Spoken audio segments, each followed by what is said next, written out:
180 members of the House are co-sponsoring the new article of impeachment, incitement of insurrection. The plan is to introduce it Monday. 3 Democrats on the House Judiciary Committee drafted it: Jamie Raskin of Maryland, Ted Lieu of California, and David Cicilline of Rhode Island. Congressman Lieu and Cicilline started drafting this article by phone under lockdown as a mob breached the Capitol. Congressman Lieu represents Western LA County in California and joins us now. Congressman, good evening. Good evening, Joshua. Can you even put into words what it was like to begin drafting these articles of impeachment while God knows what all was happening outside of your secure location at the House? What was that like? After the momentary fear passed, as we watch in horror what was an attempted violent overthrow of Congress, Congressman Cicilline and I decided that we had to act, and we were going to try to impeach the president again. So we worked remotely with Congressman Jamie Raskin and the House Judiciary Committee staff, and we started drafting the article of impeachment, incitement to insurrection. What do you think the path forward is for this? Senate Majority Leader Mitch McConnell has said that a Senate impeachment trial would not start until after the inauguration, so it would be a few days regardless. That doesn't necessarily mean it wouldn't happen or wouldn't be a meaningful process. It could still occur. There's no legal scholarship that says it would be moot after Donald Trump is no longer in the White House. But what's your sense of the viability of it and the timeline for it? I'm very pleased that Republican senators such as Msnbc'S have said that he's open to impeachment. Senator Toomey said that what the president did was impeachable conduct. And I'm very pleased that as of right now, we have over 190 co-sponsors in the House of the article of impeachment. We will introduce this on Monday, and we first hope Donald Trump will resign or be removed by 25th Amendment. If that doesn't happen, then he will be the first president to be impeached twice by 2 separate Congresses. How does Republican support look for this so far? I believe that on a floor vote of this article of impeachment, we will get Republican support. What happened on Wednesday is an order of magnitude different than anything else. This was an attempted coup. It was a violent insurrection. Multiple people died. You can't just do nothing and issue sternly worded press statements as their congressional response. And when people look at it, there's really only 3 options here.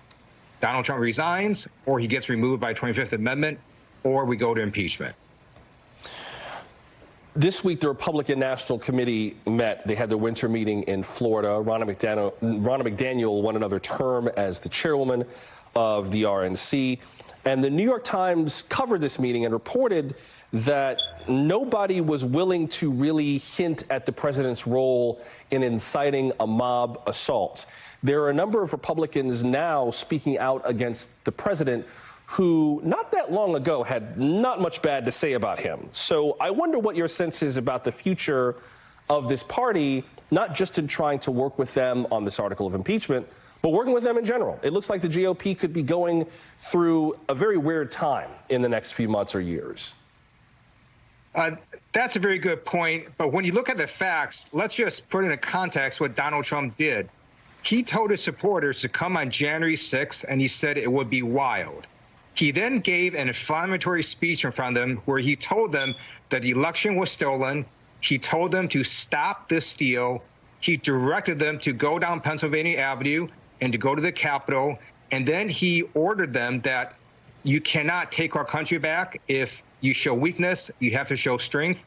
And they listened to his orders, and they attempted to violently overthrow Congress while we were going to accept the Electoral College results.